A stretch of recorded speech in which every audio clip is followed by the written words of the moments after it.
Good morning, Revolution, and welcome to our show this morning. All of our comrades and friends and brothers and sisters and siblings on YouTube and Facebook and Twitter. Big week this week. It's always a big week, and that's a good thing for the news. Good morning, Rosanna Scott, and we are happy to welcome Eric Gordon from the peoplesworld.org, one of its more prolific writers and translators. He's very active young man. And let's start with the big development this week, a ceremony at the White House where the president signed the marriage equality bill. Eric, it's been a long journey. Um, how did that signing ceremony and the developments that led up to it strike you? Well, it's a very exciting development to see marriages recognized by the federal government, but this has happened before with Obergefell, the decision in 2015 which legalized same-gender marriage, and we have to put this in historical perspective. The only reason that this passed now is that the Supreme Court is so reactionary that it is threatening, and it has been threatened to eliminate the right to marry whoever you want, and it was only to provide a stopgap against that future decision that this passed. And we have to keep in mind that once the Supreme Court does away with the federal right to marriage in all states, that it'll be the right as other rights will, like voting rights, will be kicked back to the states, and there will be many states that will not allow same-gender marriage. So we have to celebrate, but in a qualified way, I think, because um, um, it's in a way we have gone backwards, or we're probably going to go backwards with throwing this back to the states. Having said which, protecting marriage is a very significant development. Like military service, marriage is considered kind of one of the markers of full citizenship in this country. Uh, um, there were times, certainly with certain despised groups such as slaves, when marriage was totally at the whim of other people, uh, whites and their owners, their old masters. So, so the fact that uh, people, not only people of color, but also non-citizens and people of LGBTQ orientation can serve in the military is a very key uh, advancement towards getting rights and benefits and student um, access and housing and all kinds of things that accrue to one's having done military service. And marriage is very similar. I remember, some of you may not know this, but for 5 years I served as a deputy commissioner of civil marriages in Los Angeles County, and I would go in every other Wednesday and do 12 marriages in a morning, I and remember that. yeah, and over the course of 5 years, I did about 1,500 marriages, and I had 15 minutes with each couple, so I didn't really get to know them intimately well, but I would ask them a few leading questions, which would guide me as to what readings or poems I would include in the little service. Um, and sometimes I would ask people, how long they'd been together, and people would say, I remember some gay couples saying, "Oh, we've been together, 22 years." And I said, "Oh, really? Well, why get married now?" And they would say, "Oh, because our financial advisor told us we have to." And Or another time, I remember so clearly, it was another case of, being together 15 years or something like that. And I said, "Oh, so today is not really about the birds and the bees." Um, and one of the guys said, "No, no, we've been living the birds and the bees for 15 years. This is about the health benefits." So, So it is a kind of a mark of citizenship and basic rights, like basic rights. voting is a sign of citizenship and basic rights. I never It's when we forget talk when I about was in civil Los rights. This is one Angeles. of them. I never forget when I was in Los Angeles uh, campaigning for Hall Davis and Hall Tyner on the ballot, and I would be outside of the unemployment office, and I would approach, mainly this response came from mainly men, and I would say, would you sign a petition to put Gus and Angela or Gus and Jarvis on the ballot, Eric and Rosanna and Scott? And they would look at me and say, I'm not a citizen. I'm not a citizen. And I couldn't understand what we were young black men, middle-aged black men. And then finally it dawned on me that they were ex-felons and that they had at that time been stripped of the right to vote, not a citizen. And so, Eric, the struggle for democracy, basic element of voting rights of the struggle for equality. But we didn't always see that in the Communist Party with respect to LGBTQ rights, and it was an evolution with a lot of struggle by people like yourself and our comrade Gary Dotterman and others. Do you think that how do you account for that? Was that, we talked about it a little bit last week, was that an ideological problem in the party or cultural one? How do you see it? I think it was both, and I think it was also, you know, we all imbibe ideologies of our own time, um, without even being conscious of them. And I think that was partly the case. Prejudices, points of view, things that we never imagined.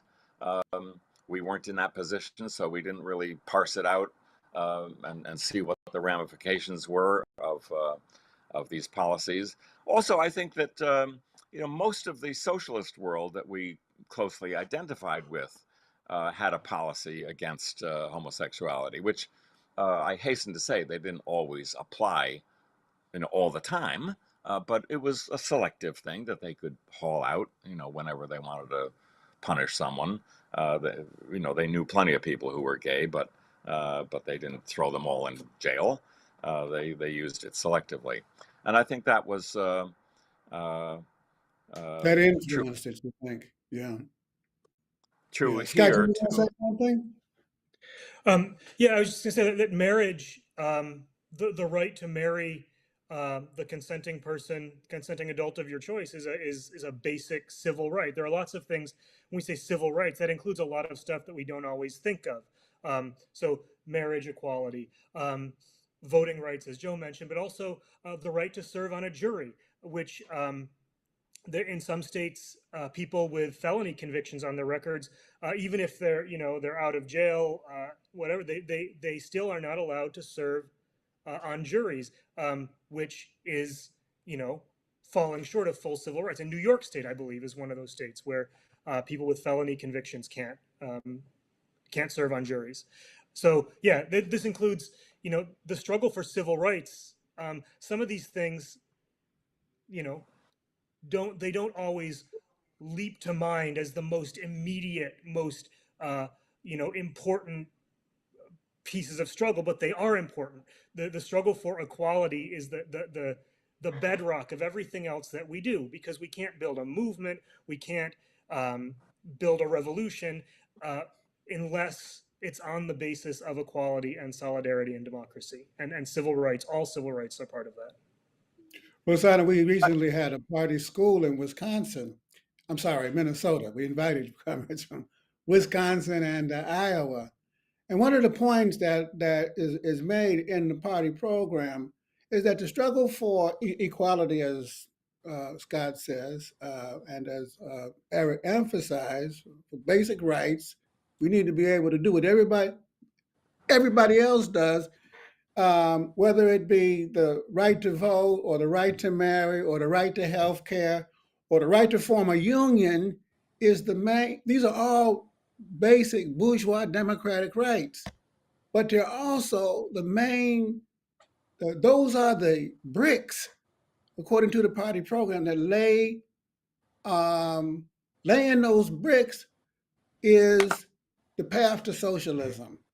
You know, and the program argues that not only that, but that any other path is wrong and indefensible. But that's the way we're going to arrive at the promised land. Rosanna. Very true. I'm very true. I mean that I truly believe that. I started my activism with Mecha in the universities. Mecha is the part of the Chicano movement, and we began with the struggle to make sure that Chicano studies was not eliminated in the universities, and then we demanded for representation of people of color in our as professors and all of that. And then, through all of the struggle with the representation of Mexican Americans here in Los Angeles in legislative offices and the struggle to even now for the fight for 15, all of that teaches us that change is possible and that unity is the key to bringing about that change. And those two concepts, I think, are really important in understanding that, you know, there is hope, there is a light at the end of the tunnel. There is a way to change the system that's going to really be of bring us the relief of having to worry about health care, where to eat, where to live, all of these kinds of things. It is possible, but it is through struggle, and in struggling in these fights for equality is teaching us and showing us the path as well. Eric, you mentioned, and we'll give you the last word on this question, that the bill is a defensive measure to prevent the Supreme Court from uh, outlawing it or turning it back, and then it'll go back to the states, and then depending on where you live, it will determine whether or not you have a right to marry. And then we're going backwards a little bit. We went backwards on a woman's right to choose. And we could go backwards on the right of black and brown and Asian and white to marry, possibly. It's not out of the equation. But it's that push and pull, that tug of war to fight and defend and to expand democratic rights, bourgeois democratic rights under capitalism, and push them to as far as they'll possibly go. That's where the struggle is. Am I right or wrong? Yeah, absolutely. Uh, I think that the whole marriage question was propelled into movement by the AIDS crisis in the 1980s and 90s, when there were devoted couples together 20 years, 30 years, and one might have been dying in the hospital, and the family wouldn't allow the partner to come into the hospital to visit his partner. And so healthcare benefits as a benefit of marriage, which a lot of straight people would just take for granted, uh, are critical to advancing just human decency and social security. People working all their lives, say one partner is making more of an income than the other, and one dies and the other gets the Social Security, the larger one. And that's denied to gay people. I mean, it was. So even if in Mississippi or Alabama in the future you won't be able to marry, you at least will be able to have your federal rights protected. This is a very, very basic issue with which, on which we cannot retreat, on which we Bravo. cannot retreat. We have to stay in there and fight tooth and nail on each and every one of these issues, and not back up and not give out, but stick with it. Eric, you have the last word. Thank you very much for joining us this morning. Thank you for We will inviting me. certainly invite you back. And speaking of democratic rights, we had another big victory in Los Angeles on November the 4th, with the election of Karen Bass as a mayor. The struggle for democracy is one of the basic foundations of the Leninist concept. I made the point, Scott, the other day at the school. It goes all the way back to Lenin when he added to Workers of the World Unite, oppressed peoples of the world. Workers and oppressed people, because when he added oppressed people, speaking of marriage, he married the class struggle to the struggle for democracy, because Yeah, he was and talking about the right of nations to self-determination. And that there are that's rights basic independent democratic. of class that Yes, are protected, and forms of oppression that are independent of exploitation and class oppression that also need to be combated. think about it, y'all. Think about it. The class struggle and the struggle for democracy, they interpenetrate. And there was a big victory with regard to the representation of people of color, Rosanna, and the representation of women in Los Angeles on November the 4th. Congratulations on the victory of Karen Bass. It Y'all must. was really, it was really an emotional moment for me personally to watch uh, two women of color, one uh, giving the oath and the other one receiving it. Kamala Harris was the one who gave her the oath, and it was really, sometimes you feel like, oh, it's not, maybe you feel overwhelmed because you struggle, and you don't really see what you really want to see, which is full transformation. But being able to to understand these moments as victories, in which they really are for women, they really are for women of color. The campaign was vicious. It was nail biting at the end. Uh, Her opponent was self financed, so he had all the money that he could, you know, need. But she prevailed, and and not only that, but she immediately declared a state of emergency here in Los Angeles for the unhoused, and as is moving towards providing that as one of her very first steps. And the very next day, as her first day of work, that's exactly what she did. So it's not just about a woman of color, but it's also a person that is going to help uh, meet the needs of the Los Angeles, the people of Los Angeles, especially the those that are mostly impacted, which are those that are living in the streets here.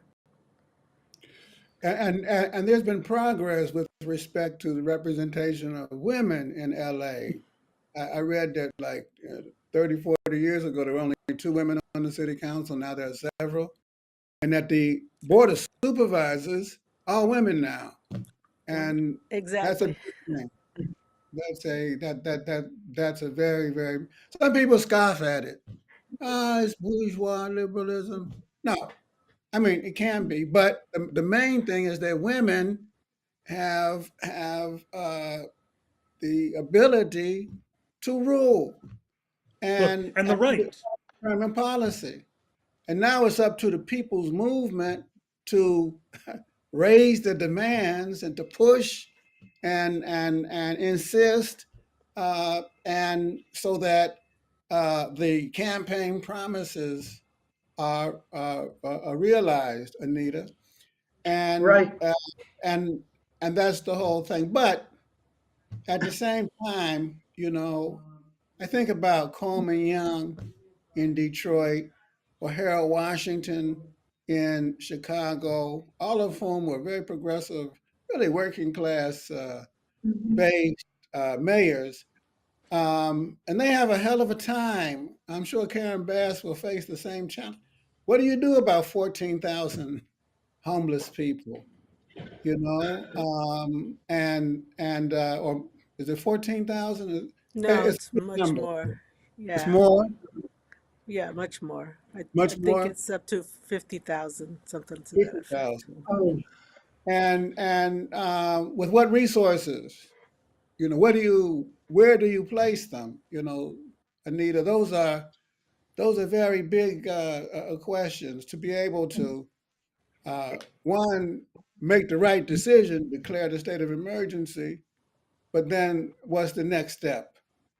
you're right, Joe. It's a huge job that she has ahead of her. And one thing you were saying about just women and people of color being represented in power reminds me of reviewing the program for the school we did a couple of weeks ago um, about working class unity. One thing that our program says and that we espouse is the idea that people from specially oppressed groups like women and people of color are the natural allies of the working class. So we're more, I mean, there are, there's history is full of maybe women and even some people of color who have not been allies of the working class, but the tendency is for them to do so. And I think it's going to be a huge job, but I think Karen Bass is definitely up for the job. And I'm so happy that she defeated that charlatan who was trying to buy his way into the mayoralty for Los Angeles. And I know it was kind of a nail biter for a while there. I thought that wasn't going to happen, but I'm just so happy for Los Angeles. Karen Bass won by 6%. Oh, It that's was Joe, good. close you the day, but she won by 6%. When the mail-in ballots came in, that was all she wrote. She Mhm. 6%. So it wasn't even that close. Yeah. Um, Go ahead, Joe, Rosanna.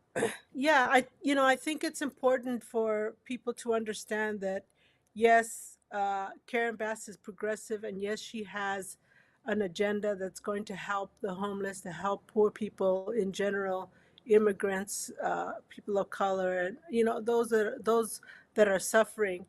But I think it's also important that we just don't sit back and let it happen. She needs our support. She has the intentions and the program, but she can't do it alone. And this is one of the things that was in her speech is I'm going to be calling on all of you. I'm going to be calling.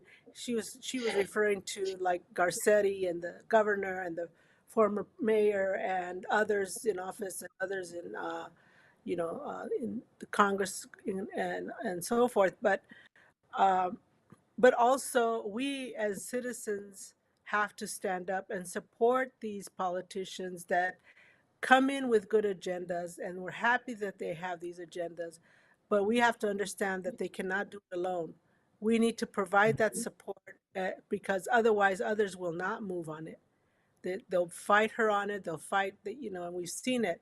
But when they have the people's backing him, and instead of bickering about the small things, let's stay focused on the larger things and really support her and others who are trying to bring about change.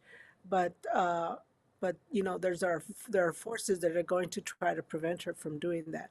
So I think we have to be keep learning this lesson that we have to be uh, continually providing that pressure and that support that is needed.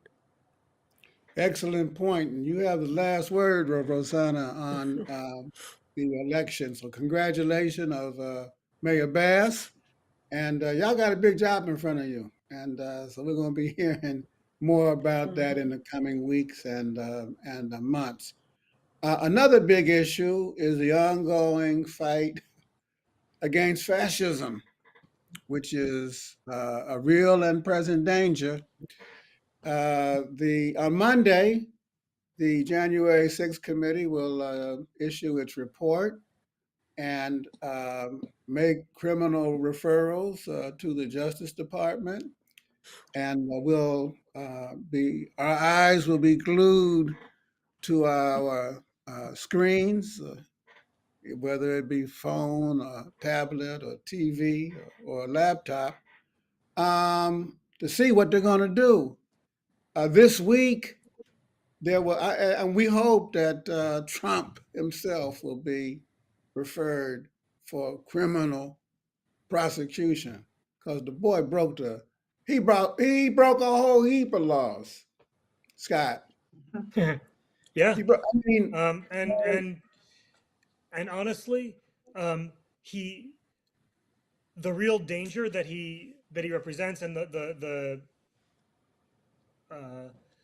sort of shameful conduct, a great deal of it may not have broken any specific laws, but it violated things that should be written down in laws, and any anything and everything should be used to um, to dismantle, to eliminate, to weaken, to disorganize the fascist threat, and prosecuting Trump is part of it.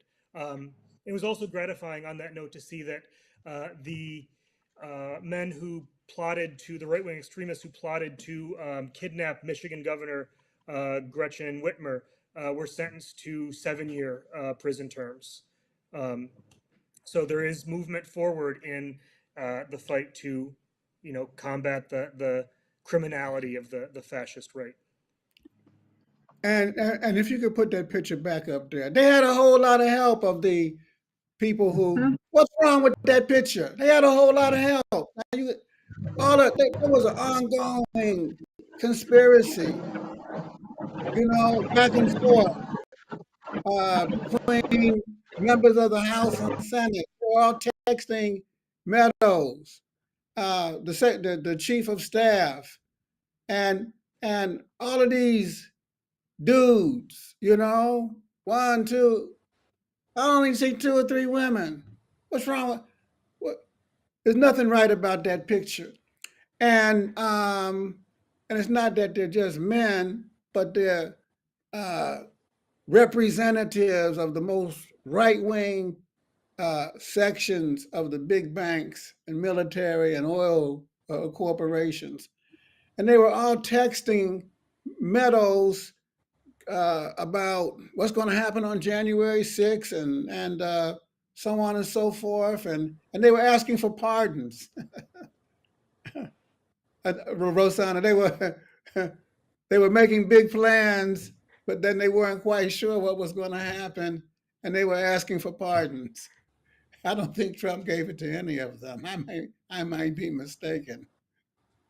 Yeah, I doubt that he did. He doesn't ever keep his word on anything. Uh, it's shameful, shameful, shameful, shameful. And I think that once again, this is another lesson that we have to learn. That these people are not in. They're not for the working class. They're not representative of the working class, and we need to vote them out, get them out of, and understand that they don't represent our interest. And I just right now I'm like, this is so shameful. It's disgusting. And also the moral cowardice of Yes. it. Right? This, to ask for a pardon in advance. Yeah. There are plenty of instances where radicals and revolutionaries and activists have engaged in civil disobedience, or in things that they knew would get them in legal trouble. But the thought of asking to be pardoned in advance for doing that, it's slimy, it's repulsive, and it's low. Even, yeah, it's Rosanna's right. In addition to being dangerous, it's also disgraceful and shameful. I don't know how people like that look at themselves, how they go to sleep. Well, whether they sleep or not. They might be vampires. Maybe they, up all night and they sleep. They're certainly financial and political vampire. Ain't no question about that. Anita, you think that Trump is passe? He's on the way out. Is that true? Am I misrepresenting your point of view? I do think he's on the way out. I think, in fact, there was one poll, and I don't have the details in front of me, but that showed that DeSantis right now would beat him with double digits if they were neck and neck or face to face in a Republican primary. And it's a long time before the 2024 election. I think there's a lot of opportunity for other people to come in. People have pointed out that Scott Walker was the front runner at this stage in the 2016 election. So a lot of things will change, but I think, I mean, the pathetic Trump NFTs that he's selling, it's just, he's an embarrassment, and I think people are really cringing at this point overall. So I think Trumpism isn't over. That Republican young Republicans meeting really showed that they're ready to fight dirty, and just fight the left, not even fighting the Democrats, but fighting the left. So You're there's talking about a meeting in New York with Marjorie Taylor Greene and Steve Bannon, where Marjorie Taylor exactly Greene said, if me and Steve had done it, we would have won and we would have been armed. But they were armed. right, And exactly. they brought weapons into the House and Senate, and then they were outside of the metal detectors, and they were carrying heavy artillery. They say, "Oh, it was in across the river in a hotel." No, they was outside of and they wouldn't go through. And Trump wanted them to go. He said, "No, let them go through." He told the Secret Service. Right. Do you agree with Anita? Scott, is Trump on the way out? Uh, I think it's an important point that his star is fading. He's become more of a I mean, it was always clear he was a liability in a certain way to the Republican Party. I think they're anxious to now, um, you know, marginalize him maybe as much as possible, get him out of the way, clear the way for someone like DeSantis, uh, in hopes that he might be a little more tractable or whatever. I guess the question I'm asking is there enough friction? Is there enough of a split in these different wings or whatever of the Republican Party to make a difference in the elections? Is it are we going to have a negative impact on Republican voter enthusiasm, turnout, whatever, or is this just a way of is it actually just more publicity and more sort of a propaganda effort? So, but yeah, I like Anita's formulation. Trumpism is still very much alive, even if Trump is fading. Rosanna, is Trump on the way out? I hope so. I really hope so. I'm, I, yeah, I'm sort of on the fence on that.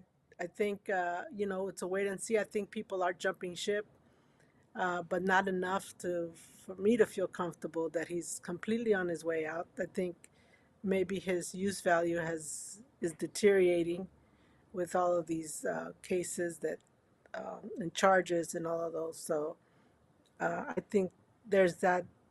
That's good. It's a good step in that direction, but I'm still on the fence of whether he's completely out or not. He's been counted out before. Trump has been counted out before, and he came back with a vengeance. And remember, he's not running in the general election. He's running in the Republican primary, and he's always playing to the base. So, and Nixon said it way back when. You run as far to the right as you possibly can in the primary, and then you try to veer back a little bit towards the center in the general. Though Trump He just stayed way on the right in the primary and in the general. On this, Nevertheless, he got 72 million votes. So let's not underestimate, never, as my comrade Luis said from Portugal, never underestimate the fascist danger. And yeah, it's Trumpism, Anita, you're right. Absolutely. Whether it's Trump or DeSantis or Marjorie Taylor Greene or Steve Bannon or whoever it might be, Mo Brooks, they're all a bunch of Ku Kluxes. Let's have the mailbag. Down with the Ku Klux Klan. Down with the neo Nazis. If you guys were elected, ooh, when we get elected, how would you develop allies with other countries given the existence of NATO? Would you lose those relationships, Anita? Can't hear you, Anita. Scott, would you Relationships. lose? Uh-oh. I can hear Can you you hear now. me now? Yes. Okay, sorry about that. Yeah, I think no. Of course, we would be allies. It's hard to imagine, us being elected, and I mean, if the Communist Party were to be elected and be in charge of the State Department, for example, the United States would be a little bit of a different place too. But we would be allies with working class people all over the world. I mean, just as Karl Marx and Engels said, workers of the world unite. We would really, there are working classes in every one of those NATO countries, and they are our allies. And I think we would just have it would be a complete redo of relationships around the world. We really have to step back and reevaluate everything, and definitely not the militarism that is involved in NATO. That would be over, I'm sure. Rosanna, how would you, what would you do? Would you develop allies with other countries given the existence of NATO? Or would you lose all those relationships? No, France, I agree. I Germany? agree. Yeah, I agree with Anita. There's working class people in every country, So I mean, I'm assuming that if we were elected today or tomorrow, that's the question. But once and if that happens, in terms of, I guess, the Communist Party being elected, a lot of things may have changed by then. We don't know.